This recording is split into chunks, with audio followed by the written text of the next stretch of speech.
ذرا توجہ فرمائیے. حضرت خالد بن ولید کا نام سنا ہے؟ یہ سیف اللہ ہے، اللہ کی تلوار. حضرت خالد بن ولید نے اپنی بیوی کو طلاق دے دی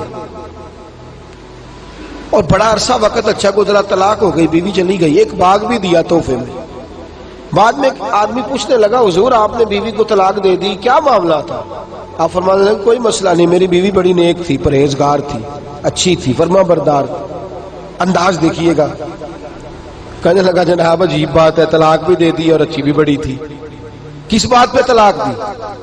آپ فرمانے لگے وہ میرے ساتھ 27 سال رہی ہے. کتنے سال؟ اور میں انتظار کرتا رہا ہوں. میرے نبی پاک صلی اللہ علیہ وسلم نے فرمایا جس کو اللہ تکلیف نہیں دیتا اس سے اللہ ناراض ہوتا ہے. میں نے 27 سال انتظار کیا، اس کے تو کبھی سر میں درد نہیں ہوا تھا. تو آپ فرماتے ہیں میں نے اسے ایک باغ دے کے بھیج دیا اس کے میکے.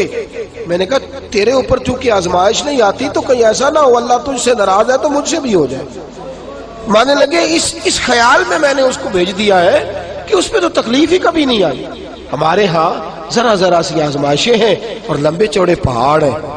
اور ایک اور بات سن لیں، آزمائشوں میں جو جینا سیکھ جاتا ہے نا، رب کریم اسے درجے بھی بڑے ہی عطا فرماتا ہے. جس کا دنیا میں کوئی سہارا نہیں نہ بنتا پھر اسے خدا کی رحمت آگے بڑھ کے سہارا عطا فرماتی ہے. اپنی زندگی کے اندر آزمائش سے لڑنا، تکلیف سہنا، ذہن بنا لے تکلیفیں آئیں گی، آزمائشیں آئیں گی، بیماری آئیں گی، مجھے برداشت کرنا. جس کے اندر برداشت ہے اس کا حوصلہ بہت بڑا ہے، اور جو برداشت سے آ رہی ہے وہ ختم ہو جائے. میرے رسول کریم صلی اللہ علیہ وسلم کی صحابیہ حضرت اسماء بنت ابی بکر صدیق، جناب صدیق اکبر رضی اللہ تعالی عنہ کی صاحبزادی ہیں، حضرت عائشہ کی بڑی بہن ہے. یہ وہی ہیں جو غار ثور میں میرے نبی کو کھانا پہنچایا کرتی. 90 سال سے زیادہ عمر ہوگی حضرت اسماء کی، اور ان کے صاحبزادے عبداللہ بن زبیر رضی اللہ تعالی عنہ. 90 سال سے زیادہ عمر ہوگی اور ان کے صاحبزادے لڑائی کر رہے ہیں حجاج بن یوسف کے ساتھ. آنکھوں سے انہیں نظر نہیں آتا حضرت اسماء کو، بوڑھی ہو گئی، صاحبزادہ جہاد کر رہا ہے. حضرت عبداللہ بن زبیر اپنی والدہ کے پاس آئے اور آ کے کہنے لگے اماں میرے کچھ ساتھی بھاگ گئے ہیں، کچھ کمزور ہو گئے، حجاج کے ساتھ میرا مقابلہ ہے. والدہ بڑا کم نظر آتا ہے، پریشان ہے، 90 سال سے زیادہ عمر ہے. اور ماں گلی میں جھگڑا ہو رہا ہو تو بیٹے سے کہتی ہے بیٹے تو اندر آ جا جلدی سے، تو نہ بیچ میں حصہ لے لے. والدہ سے آ کے پوچھتے ہیں اماں میں کیا کروں، حجاج کے خلاف لڑ رہا ہوں، بہت سارے ساتھی کچھ چلے گئے ہیں ڈر کے، کچھ جو ہے وہ کمزور پڑ گئے، کچھ نے وہ بزدل نہیں ہے، وہ کمزور نہیں، لیکن انہوں نے حکمت سمجھی ہے تھوڑی دیر کے لیے چلا جانا. ماں کہنے لگی بیٹے پہلے تو یہ بتا کہ تو حق پہ ہے کہ نہیں، دولت کے لیے تو نہیں لڑ رہا، اقتدار کے لیے تو نہیں لڑ رہا. کہنے لگے اماں قسم اللہ کی عزت کی میں حق پہ ہوں، میں فکر امام حسین کا وارث ہوں، میں ظالموں سے لڑ رہا ہوں. تو ماں کہنے لگی بیٹے جا. پھر والدہ کہنے لگی جا میرا بیٹا اور جا کے اس کے ساتھ لڑائی کر، اگر تو فتح یاب ہو گیا تو میں شکر ادا کروں گی، اور اگر تو شہید ہو گیا تو میں قیامت میں تیرے اوپر فخر کروں گی. تو کہنے لگے اماں وہ بڑے ظالم ہے، بوڑھی ماں کا حوصلہ دیکھ، وہ بڑے ظالم ہے، وہ تو مسلح کر دیتے ہیں، ناک کان گلا کاٹ دیتے، اتنا سخت میرا دشمن ہے. والدہ کہہ رہی ہے بیٹے سے، 90 سال کی بوڑھی اماں کہتی ہے بیٹا بکری کو ذبح ہوتے وقت تکلیف ہوتی ہے، کھال اترتے وقت تکلیف نہیں ہوتی. تکلیف تجھے ایک وقت ہوگی جب تیر لگے گا، جب تلوار لگے گی. ناک کان کاٹتے تجھے کیا تکلیف ہوگی، اللہ تجھے زیادہ اجر عطا فرمائے گا. جا مجھے بہادر کی ماں بننے کا شرف دے، بزدل کی ماں بننے کا شرف نہ دے. یہ دلیر ماں کا حوصلہ. یہ لفظ کیا کہ بیٹے کو بھیجا. حضرت عبداللہ بن زبیر لڑے، 14 دن تک آپ کی لاش لٹکی رہی، لیکن 14 دنوں تک آپ کے وجود سے خوشبو ہی آتی رہی.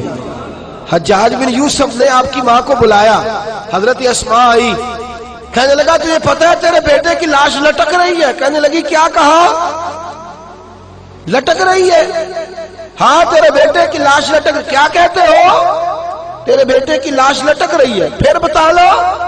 تیرے بیٹے کی لاش لٹک رہی ہے.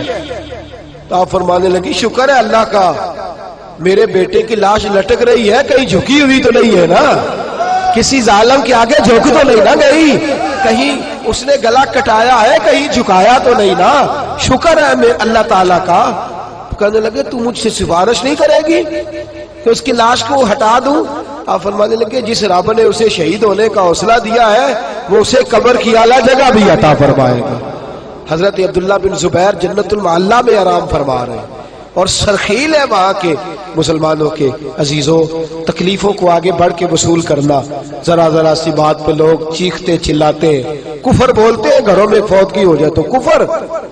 حضرت جعفر طیار شہید ہوئے, حضرت علی کے سگے بھائی تو ان کے گھر کی عورتیں رونے لگی. حضور نے فرمایا جاؤ انہیں چپ کراؤ.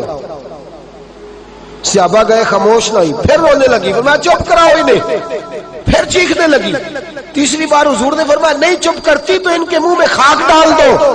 انہیں پتہ نہیں جو بین کرے, سر پھاڑے اور اپنے چہرے پر اپنے ہاتھ مارے وہ تو میری امت میں شامل ہی نہیں ہے, تو میری امت میں شامل ہی نہیں. میرے عزیزوں, شریعت اسلامیہ حوصلے کی بات کرتی ہے, صبر کی بات کرتی ہے. گھروں کے اندر ذرا ذرا سی بات پہ بے صبری کرنا, ذرا دو چار جملے بھی ہم ہضم نہیں کر سکتے, ایک بے رخی بھی ہم ہضم نہیں کر سکتے, تھوڑی دیر کے لیے بھی کوئی آنے والی تکلیف ہم برداشت نہیں کرتے. بے صبری ہے, ہماری کم حوصلہ ہے اور تحمل مزاجی سے دور چلے گئے ہیں, اس لیے ہمارے غم بھی روز بروز بڑھتے چلے جا رہے ہیں. رب کائنات کی بارگاہ میں یہ التجا کیا کرے اللہ ہمیں حوصلے عطا فرمائے اور ساتھ رب کریم ہمارے اوپر وہ والا فضل فرمائے اس طرح وہ اپنے نیک بندوں پر فضل فرماتا ہے. اور اللہ ہمیں حوصلے اور صبر کے ساتھ زندگی کے ایام گزارنے کی توفیق عطا فرمائے. ہمیشہ مدحت خیر الانام میں گزرے. دعا ہے یہ عمر درود و سلام میں گزرے. آخر دعوانا ان الحمد.